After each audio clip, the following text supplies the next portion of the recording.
and I neglected to offer a very warm and enthusiastic welcome to our incredible guest organist, Colin Jenkins. So would you welcome him?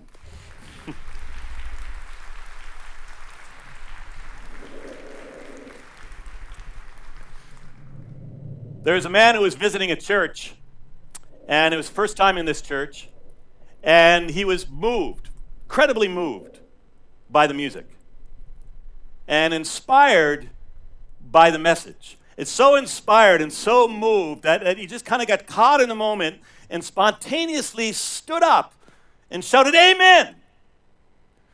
And then when he looked at the scowls around him, he quickly sat back down and apologized and said, I guess I just caught the spirit. To which point this man looked at him and said, "Well, you didn't catch it here." So if you want to make me feel at home at any point in the next 15 minutes or so, no, I'm just teasing.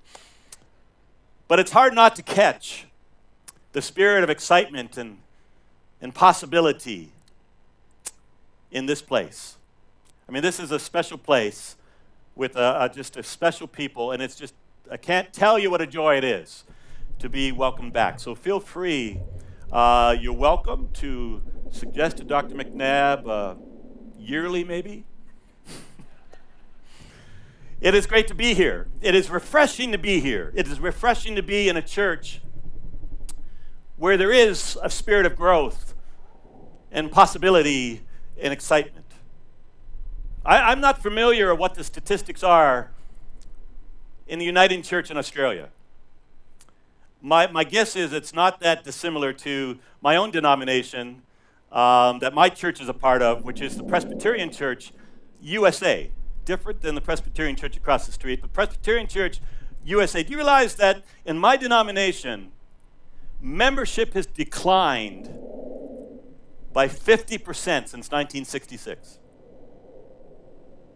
Take that in for a second. Membership in the Presbyterian Church USA, which my guess is not that dissimilar to the Uniting Church in Australia, has reduced by half in the last 40 years.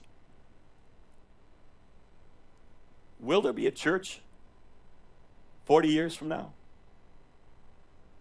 Because it's really fascinating, because at the same time, one could argue that people have never been as spiritually hungry as they are today. I mean, some suggest that we are at the epicenter of a spiritual shift, a spiritual awakening, what Phyllis Tickle calls in her wonderful, wonderful book titled The Great Emergence. People are arguing we're at this emergence of this spiritual revolution and vitality. But certainly, it's clear that people are choosing to access their quest for God, which certainly is not dead. But how they are seeking and searching that quest has dramatically, dramatically changed. The moderator, the leader of my own denomination, Presbyterian Church USA, was asked why he thought the Christian church, was in such a state of decline. He said, "Look around.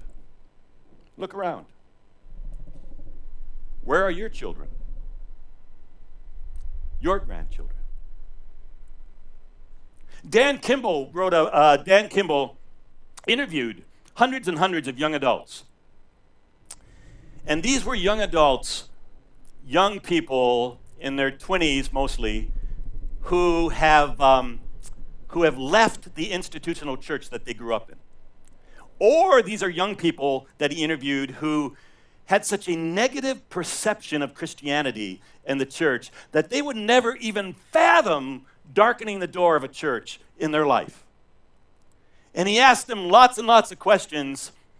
And one of the questions he asked is, if you had your wish, how would you wish church, the Christian church, how would you wish it would be different? And they responded, "I wish it would be less judgmental. I wish it would welcome my questions, respect my intelligence. I wish you'd be less focused on buildings and more focused on building a world of justice and peace. I wish all people, without exception, would be welcomed and valued.